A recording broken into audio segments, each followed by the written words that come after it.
안녕하세요. 말씀365 안정원입니다. 지난 시간 스마트워크 기본 심화에 이어서 스타트업들이 꼭 알아야 되는 내용에 대해서 강의를 진행하도록 하겠습니다. 그 첫 번째로 시장 정의 및 규모 추정 반복 로비인데요. 결과적으로 우리가 판매할 제품 그리고 진입할 시장을 제대로 이해하지 못한다고 한다면 제품을 아무리 열심히 만들고 기술적으로 훌륭하다고 하더라도 기업은 실패를 할 수가 있습니다. 그 이유는 바로 시장을 제대로 정의하지 않았기 때문인데요. 제가 멘토링을 하면서 많은 스타트업 창업가들을 만나보면 가장 많이 하는 실수가 이겁니다. 좀 나는 어떤 걸 만들고 싶고 어떤 게 가치가 있다고 생각해서 창업을 했는데 생각보다 너무 개인적인 내용이라서 창업을 했지만 크게 성과가 안 나는 거예요. 뭐 그걸 빨리 깨달으면 좋지만 그것보다 또 문제가 뭐냐면 이제 제품이 출시되고 나서가 더 문제였던 거예요. 출시되고 나서 판매가 돼야 되는데 판매가 안 되는 거예요. 그래서 판매 이유를 마케팅을 못했다, 브랜딩을 못했다라고 하면서 그 이유를 찾는데 알고 보면 시장 및 고객에 대한 조사는 하나도 없었던 거죠. 그래서 마케팅 비용을 많이 쓰다가 힘들어지는 경우를 많이 봤습니다. 그래서 제가 스타트업 콘텐츠 첫 시간으로 시장 점유 및 규모 추정 방법론에 대해서 좀 가져왔습니다. 시장과 시장 정의입니다. 시장과 고객은 어떤 사람일까요?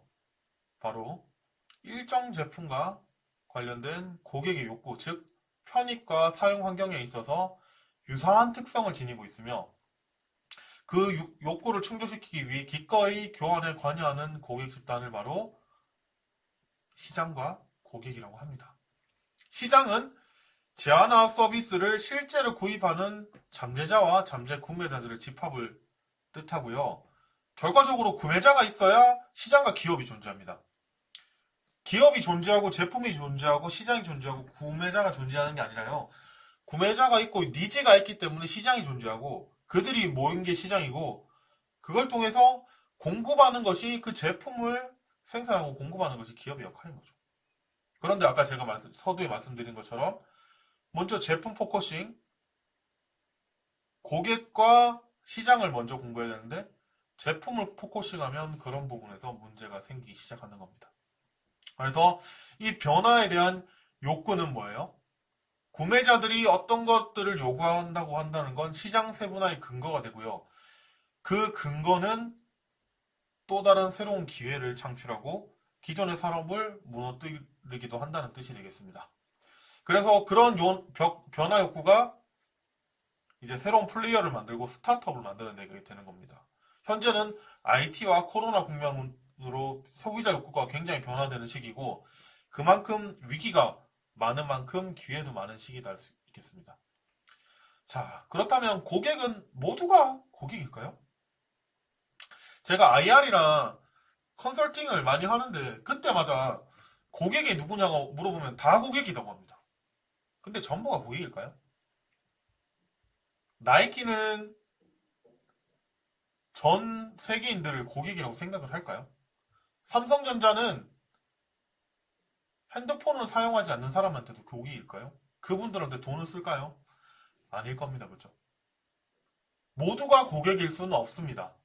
고객이 확실해야 리스크가 줄어들고요. 그래서 고객을 세분화할수록 성공 확률은 높아지게 되는 거죠. 뾰족해야 된다라고 하는 표현이 거기서 출발하는 겁니다. 자, 그렇다면 시장과 고객 세분화를 어떻게 하면 좋을까요?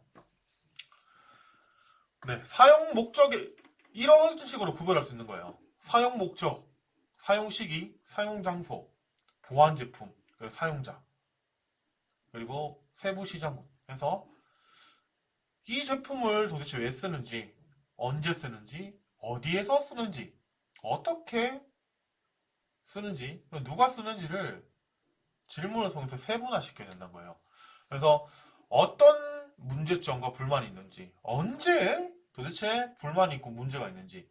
예를 들면 대형마트라든지 구멍가게에서 사용시기의 문제점 그런 거죠. 24시간 활용할 수 없다. 그래서 편의점이라는 시장이 세분화되는 겁니다. 그래서 언제 이걸 쓰는 건지, 어디서 이거를 사용하는 건지. 예를 들면 지금 운동용품 시장은 원래는 헬스장을 상대로 영업을 했습니다. 근데 헬스장을 못 가니까 지금 홈트레이닝, 준이 홈트가 유행하게 되죠. 그 이유는 바로 어디서 물건을 사용하느냐. 그리고 또 캠핑용품도 마찬가지예요. 내가 테이블을 사용하고 싶은데 집에 있는 테이블은 무겁고 힘들잖아요. 그러니까 만약에 캠핑을 가서 이동식으로 쓴다 그러면 경량화에 접을 수 있게 공간 활용되게 만들겠죠. 해서 그런 식으로 해서 계속 세분화를 시켜보는 거예요. 그러니까 사용 과정에 문제점은 없나? 그리고 누가 사용하는데 이게 문제점이 있나? 같은 제품을 사용하더라도 연령대에 따라서 다를 수 있겠죠. 예를 들면 어떤 책을 보더라도 이렇게 중장년 노년층은 글씨 크기가 커야 됩니다. 가까이 있는 것을 보기 힘들기 때문에. 근데 어린 친구들은 많은 정보를 보고 해야 되기 때문에 좀 글자 크기가 작아도 되죠. 그런 식으로 해서 같은 제품이라도 누가 문제점과 불만을 가지고 있나를 토대로 세부 시장군을 잡아서 결과값을 통해서 도출을 해야 되는 거죠. 그리고 그거 외에도 지리적인 기준으로 인구 분포, 국가 지역별, 그리고 기후, 토양, 지형에 따라서 어떻게 다르냐. 지형에 따라서 어떤 게 있을까요? 지형과 기후에 따라서 뭐 기후 같은 경우에는 제주도나 뭐 바다 근처에서는 차가 빨리 녹슬기 때문에 녹슬지 않는 차를 개발한다. 제품 자체도 녹슬지 않는 제품을 개발한다 같은 것들이 포인트가 될 수 있겠죠. 지형 같은 경우에도 산간지방에는 굉장히 추우니까 방한 제품이 잘 될 거다.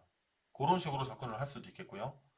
그리고 인구 통계학적 기준으로 성별, 나이, 인종, 결혼 여부, 교육 수준, 신체, 특성 등으로 나눠볼 수도 있고 경제적인 기준으로 개인 소득, 직업, 저축, 가격, 수입원, 자산 등으로 나눠볼 수도 있습니다. 뭐 프리미엄 마케팅이 이런 거죠. 고소득층 그리고 전문직 상대로 해서 비싼 가격으로 이런 마케팅하는 것도 포인트가 될 수 있습니다. 그죠? 꼭 싸다고 잘 팔리는 건 아니에요. 그리고 심리학적 기준, 사회심리학적 기준도 있습니다. 사회계급 그리고 고등학교, 대학교, 중고등학생들한테 많이 미치는 거죠. 친구가 쓰니까 나도 쓴다. 큰 이유 없이 옛날에 노스페이스 패딩이 유행한 이유는 뭐죠? 친구가 입으니까 나도 입는다죠. 그래서 영양 집단, 라이프 스타일, 뭐 비거니즘 같은 거라든지 친환경 같은 거라서 나는 육류를 먹지 않아. 그래서 이제 고기 맛이 나는 야채로 만든 고기. 그렇죠? 그런 거를 육가공을 그런 식으로 한다든지. 그리고 가족 수명 주기 단계에서 어떤 단계에 있냐? 교육이 중요시하냐? 아니면 은퇴할 때가 됐냐? 이런 것도 있을 수 있고요. 그리고 얼마나 개성을 중요시하는 것들로 나눌 수도 있겠습니다. 그래서 시장 세분화는 크게 고객의 특성을 고려하는 거 그리고 욕구를 고려해서 만드는 거 두 개가 있습니다. 이거를 바탕으로 해서 시장을 촘촘하게 세분화할 수 있고요. 누가 고객이며 이거를 어떤 이유에서 쓰는지, 어떤 편리함과 이익이 있어서 쓰는지, 그 이유가 언제 어디서 어떻게 쓰는지를 질문해 나가면서 고객을 세분화하셔야 되고요. 그게 바로 고객 특성, 누가, 고객이 왜 쓰는지에 대해서 확인을 하는 겁니다. 누가가 포커싱이고요. 만약에 고객 욕구에 의해서 쓴다 그러면 이거는 그냥 처음부터 왜 쓰는지, 그리고 이거 언제 쓰는지, 그리고 어디서 쓰는지 같은 것들을 세분화하는 게 바로 욕구에 대한 세분화가 되겠습니다. 스타트업의 고객 및 시장 세분화 사례예요. 마켓컬리 어떻게 세분화했죠? 같은 배송 시장인데 신선 제품을 배송하기 위해서 샛별 배송이라고 도입을 했습니다. 그래서 없던 새벽 배송 시장을 열었죠. 그만큼 시장을 세분화해서 규모를 키운 케이스고요. 최근에는 매출이 1조 원 가까이 올랐다라는 이야기도 있습니다. 쿠팡은 어때요? 쿠팡도 마찬가지죠. 기존에 없던 그때는 2, 3일 정도에 대해서 배송이 걸리던 것들을 하루 이틀 만에 배송하는 시스템을 만들었고 최근에는 이제 로켓 프레시라고 해서 아니면 로켓 배송이라고 해서 그날 저녁 12시 이전에만 주문하면 새벽에 배송할 수 있는 시스템을 만들었습니다. 그걸 통해서 빠르게 구매하려는 고객, 그리고 신선한 제품을 먹고자 하는 구매 고객들을 세분화해서 성공한 사례라고 할 수 있겠습니다.